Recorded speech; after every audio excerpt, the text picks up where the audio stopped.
مسیح میں آپ سب کو اسلام۔ خداوند آپ کو اور آپ کے خاندان کو برکت، صحت اور تندرستی عطا کرے، مسیح یسوع ناصری کے نام سے آمین۔ ہمارے لیے آج کی تلاوت حکمت کی کتاب، اس کا 12 باب 13ویں آیت 16 آیت سے 19 آیت تک۔ ان کی خطاؤں کے بعد تو ان کو توبہ کی مہلت دیتا ہے۔ خدا باپ، بیٹے اور روح القدس کے نام سے آمین۔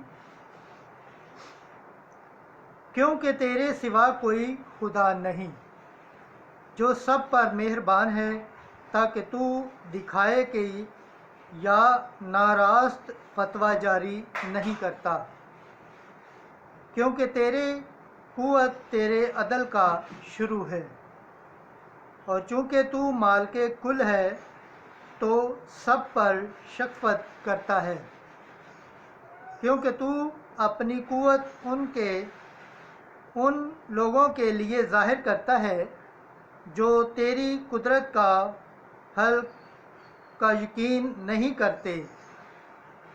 جو اسے جانتے ہیں تو ان کی جرأت کو شرمندہ کرتا ہے، پر تو جو اپنی قوت کا مالک ہے نرمی سے انصاف کرتا ہے، اور بڑے صبر کے ساتھ ہم پر حکمران ہے، کیونکہ جب تو چاہے تو قدرت سے کام کرنا تیرے اختیار میں ہے، لیکن تو نے اس طرح کے کاموں سے اپنی امت کو یہ سکھایا ہے کہ انسان دوستی راستگار کا فرض ہے، اور تو نے اپنے بیٹوں کے لیے اچھی امید رکھی ہے، کیونکہ ان کی خطاؤں میں تو نے ان کو توبہ کرنے کی مہلت عطا کی ہے۔ خداوند کے پاک کلام پڑھے اور سنے جانے پر خداوند کی برکت ہو، خداوند کا شکر ہو، آمین۔ آج کا زبور پڑھا جائے گا، زبور 85، اس کا 5ویں آیت سے 6 اور 9ویں سے 10ویں، 15ویں سے 16ویں آیت تک۔ جماعتی جواب: اے خداوند تو نیک اور غفور ہے، تو اے خداوند نیک اور غفور ہے، اور اپنی تمام ملبتوں میں پر نہایت رحیم ہے۔ اے خداوند میری دعا سن اور میری منت کی آواز پر کان دھر۔ جماعتی جواب: اے خداوند تو نیک اور غفور ہے، تمام قومیں آئیں گی جن کو تو نے خلق کیا ہے۔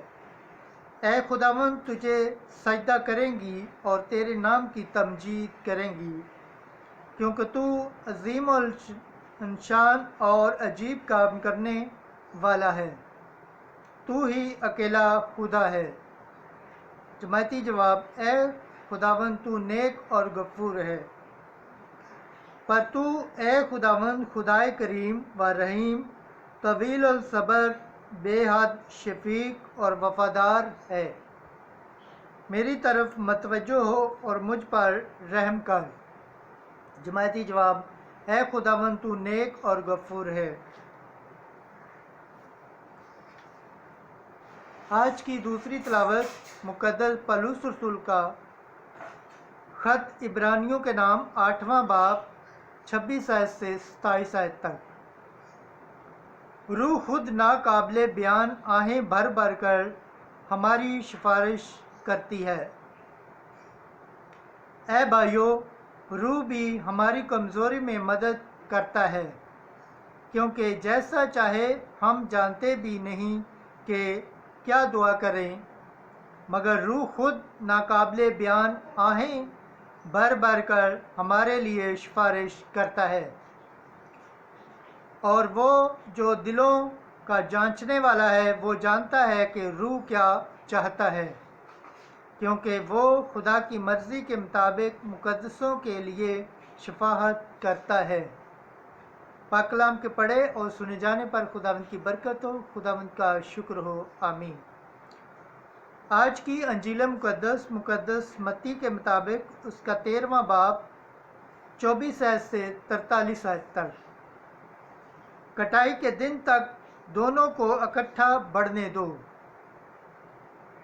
ایک دن یسوع نے ایک تمثیل لوگوں کے سامنے پیش کر کے کہا کہ آسمان کی بادشاہی اس آدمی کی مانند ہے جس نے اچھا بیج اپنے کھیت میں بویا، لیکن جب لوگ سو گئے تو اس کا دشمن آیا اور گیہوں میں زبان بو کر چلا گیا۔ جس وقت پتے نکلے اور بالیاں نکلیں تب زبان بھی ظاہر ہوا، تو گھر کے مالک کے غلاموں نے آ کر اس سے کہا، اے صاحب، کیا تو نے اپنے کھیت میں اچھا بیج نہ بویا تھا؟ پھر زبان کہاں سے آ گیا؟ اس نے ان سے کہا، کسی دشمن نے یہ کیا ہے۔ تب غلاموں نے اس سے کہا، کیا تو چاہتا ہے کہ ہم جا کر اسے جمع کریں؟ مگر اس نے کہا، نہیں، ایسا نہ ہو کہ جب تم زبان کو جمع کرو تو اس کے ساتھ گیہوں بھی اکھاڑ لو۔ کٹائی کے دن تک دونوں کو اکٹھا بڑھنے دو، کہ میں کٹائی کے وقت کاٹنے والوں سے کہہ دوں گا کہ پہلے زبان جمع کر لو اور جلانے کے واسطے اس کے اکٹھے باندھ لو، مگر گیہوں میرے کھتے میں جمع کر دو۔ اس نے ایک اور تمثیل ان کے سامنے پیش کر کے کہا کہ آسمان کی بادشاہی رائی کے دانے کی مانند ہے، جسے کسی آدمی نے لے کر اپنے کھیت میں بو دیا۔ وہ سب بیجوں سے چھوٹا تو ہے، لیکن جب بڑھ جاتا ہے تو سب ترکاریوں سے بڑا اور ایسا پودا ہو جاتا ہے کہ آسمان کے پرندے آ کر اس کی ڈالیوں پر بسیرا کرتے ہیں۔ اس نے ایک اور تمثیل ان کو سنائی کہ آسمان کی بادشاہی اس خمیر کی مانند ہے جسے کسی عورت نے لے کر 3 سا آٹے میں ملا دیا، یہاں تک کہ وہ سب خمیر ہو گیا۔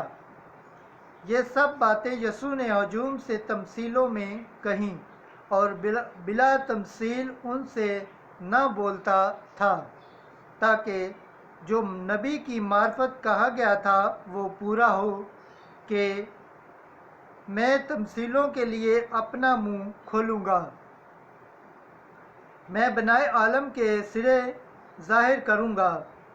تب وہ ہجوم کو چھوڑ کر گھر میں گیا، اور اس کے شاگردوں نے اس کے پاس آ کر کہا کہ کھیت کے زبان کی مثال ہمیں سمجھا۔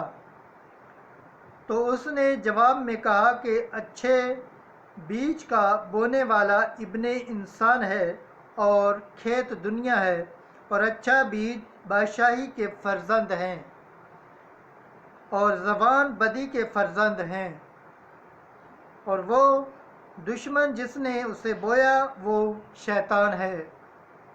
اور کٹائی کا وقت دنیا کا آخر ہے، اور کاٹنے والے فرشتے ہیں۔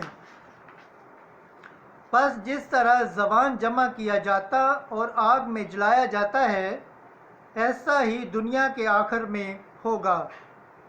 ابن انسان اپنے فرشتوں کو بھیجے گا، اور وہ سب ٹھوکر کھلانے والی چیزوں اور بدکاروں کو اس کی بادشاہی میں سے جمع کریں گے، اور انہیں آگ کی بھٹی میں ڈال دیں گے۔ وہاں رونا اور دانتوں کا پیسنا ہوگا۔ تب راست باز اپنے باپ کی بادشاہی میں سورج کی مانند چمکیں گے۔ جس کے کان ہوں وہ سن لے۔ انجیل مقدس کے وسیلے سے ہمارے گناہ معاف کیے جائیں۔ اے مسیح، تیری ستائش ہو۔ خداوند کے پاک کلام پڑھے اور سنے جانے پر خداوند کی برکت ہو۔ خداوند کا شکر ہو۔ آمین۔ خدا باپ، بیٹے اور روح القدس کے نام سے آمین۔